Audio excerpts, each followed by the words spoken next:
Hey folks, welcome to verifiedinvesting.com. My name is Gareth Soloway, Chief Market Strategist here. In today's video, we're going to deep dive into oil. The weekend has come and gone. Lots of threats levied by the president. Is oil spiking up or is it coming back down? And I'll tell you this, most people over the weekend were thinking $120 plus per barrel of oil by Monday, yet oil is trading lower. The charts told us this late last week. I'm going to show you exactly how. In addition, we're going to jump into quickly on gold and silver and Bitcoin. Bitcoin showing signs of a major breakout. Let's jump right into the charts here. Here is oil. Now, most people look at this chart and say this is a bullish chart. All right, now that's fair because you are making higher lows. The problem is you still have a high and a lower high here with a topping tail candle. One of the most powerful candles in technical analysis. That, again, is something of a concern if you're a bull on oil. And in fact, it to me tells me we are going lower. In addition, like I said, over the weekend, we had lots of new threats being levied, new deadlines by the president. Yet oil is down today, trading around $110 a barrel in spite of all the threats and craziness. All right, so I want to remind everyone, I was extremely bullish on oil, calling for a breakout on oil coming into January. And again, it was one of my top trades. In fact, it was my best performing asset going into the year for the first half. And the reason was you had this beautiful bullish pattern. Now, I think what's interesting here is sentiment overall was extremely bearish coming into the start of 2026. Most people saying that, nope, oil's not going anywhere. Look at how it's underperformed, etc. But the chart was different. Now, again, at these levels, I remain strongly bearish as long as this candle holds up. Now, what would change that? Any sort of daily close above $120 a barrel, which would be the high of the topping tail. That's how you negate a topping tail pattern. So again, bullish down here. Once we saw this big pop right here and we made this $120 reversal topping tail, again, a technical analysis textbook pattern, this again goes into a bearish signal. Now, it doesn't mean you can't trade up inside of that as we have done, but notice we have yet to take out this high here with this high here, right? And that's going to be the pivot point. In addition, one of the other things that I've been noticing here, and I've shown you guys this in previous videos, is that if you do a parallel, right, and we take the lowest, so here's your high to your recent low, which was a drawdown right in there, right? So we can see that low right there. Take a point, put your parallel starting point there and drag it to these three lows right there, almost perfectly aligns right here.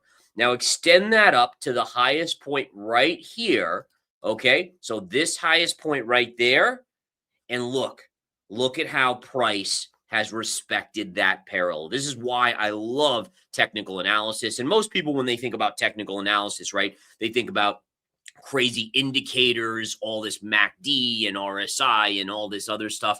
In essence, you actually can ignore most of that. A few of it, like Fibonacci retraces, are honestly helpful because it gives me a confluence of signals.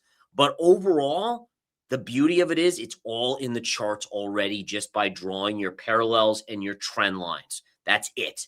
And ultimately, again, that helps me be right 80% or better of the time per my analysis and calls. And here we have it. Again, guys, I remain bearish on oil. Oil now coming down a little bit here on this Monday morning. We'll see where it ultimately goes. What would make this pattern setup fail is any daily close above the high of $120 a barrel. Watch it closely. Now, as we come down, and if we come down, first support is going to be this 95-ish area, depending on where it is, it hits along the trend line. If that breaks, we go all the way back to about $85 to $80 a barrel. And if that gets taken out eventually, and I think by year end, we're back to this gap fill at 67.25 on oil. And again, a lot of this makes sense if you think about it. Number one, at some point, there will be a resolution and the straits will be opened, whether it's militarily or whether it's diplomatically, there will be an opening. And so again, depending on how long this lasts, none of us know,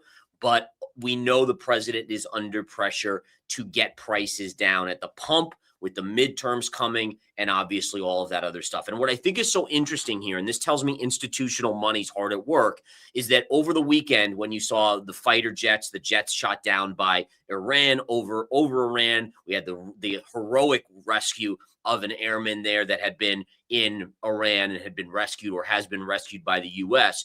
But ultimately, everyone was talking about this as escalation. And then obviously the insane, almost insane tweet or Truth Social post by the president, saying that it's Bridge Day and, power plant day, and even using a curse word in that Easter, post on social media.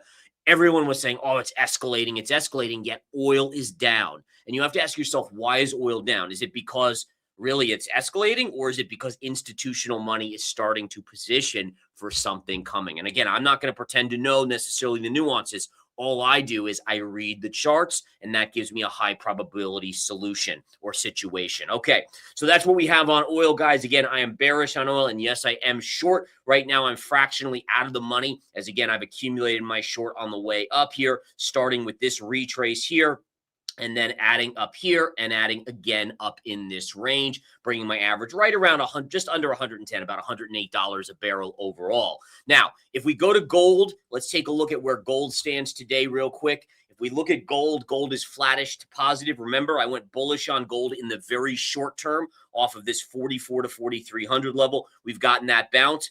Upside, I really have a hard time seeing gold getting past 48.75 in the near term before it starts to roll over significantly. And I still am looking at a first downside target of 3,900-ish, and then eventually a final target of 3,500 or just below. A lot of people don't want to hear that, but like I've said, when gold is reacting like a risk asset, it tells you people bought gold for the wrong reason. Because it was a momentum trade and they thought they could get rich quick. And that's not what gold is, not for thousands of years. It hasn't been a get rich quick thing. It's about buying it for security and a safe haven buy and almost an insurance policy. And these are the things that people have to understand. So essentially what has to happen, in my opinion here, is the chart is signaling this as well. It has to wash those hands out, get those people out of the market. Once it returns to safe haven, then it rises for all the right reasons. Fiat currency debasement, the US dollar de-dollarization, the US debt continues to soar. All of those core reasons why I got into it, again, over the last 5+ years, that's why it should be going up. That's not why it's going up on a day like today when markets are rallying, right? All right, let's go to silver, taking a look at silver real quick. Now, silver, remember, is more of a risk asset because, again, it goes with the general economy as a partial safe haven, but also more so as a industrial metal, right? And people buy it much more. It's a cheaper version of a risk on trade. And you can see, again, it's risen with the stock market recently, stalling out a little here.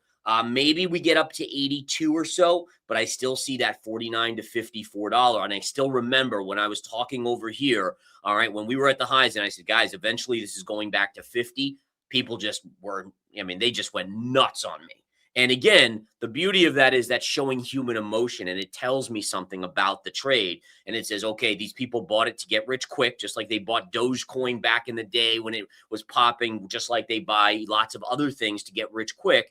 And ultimately, again, those players have to be washed out. You got this nice bear flag starting to build here. We don't know how high it'll go or how long it'll last, but eventually downside here. And then lastly, over the weekend, I did my Bitcoin analysis talking about this trend line, watching to see if it would break out. So many bears in crypto right now. And then what does the market do? It kind of shows those bears the door and says, not so fast here. And ultimately, now we're at a point where we could be confirming a breakout today on Bitcoin. We closed above yesterday. Now, can we confirm the breakout today? And if we do, we should retest 75, 76,000. And if we can break through that, you're looking at that 80 to 85,000 still potentially in play that we've discussed. Now, is this a bigger bear flag? The answer is yes, but there's way too many bears on board right now. When you start seeing retail talking about the bear flag nonstop and how, Bitcoin's going to 30, 35,000, 40,000, it tells you that it's going to go up first based on, again, allocation of where investors are sitting, right? Too many investors are bearish. The market has to go in the opposite direction. Fascinating stuff, folks. Absolutely fascinating. All right, I have to get going, but as always, thank you guys so much for tuning in. As always, I will get you guys the latest updates right here on my channel. Again, the Gareth Soloway Pro Trader channel. And then obviously watch my game plan every Monday through Friday, 9 a.m. Eastern live. Again, that's on the Verified Investing YouTube. Talk to you guys then. Take care.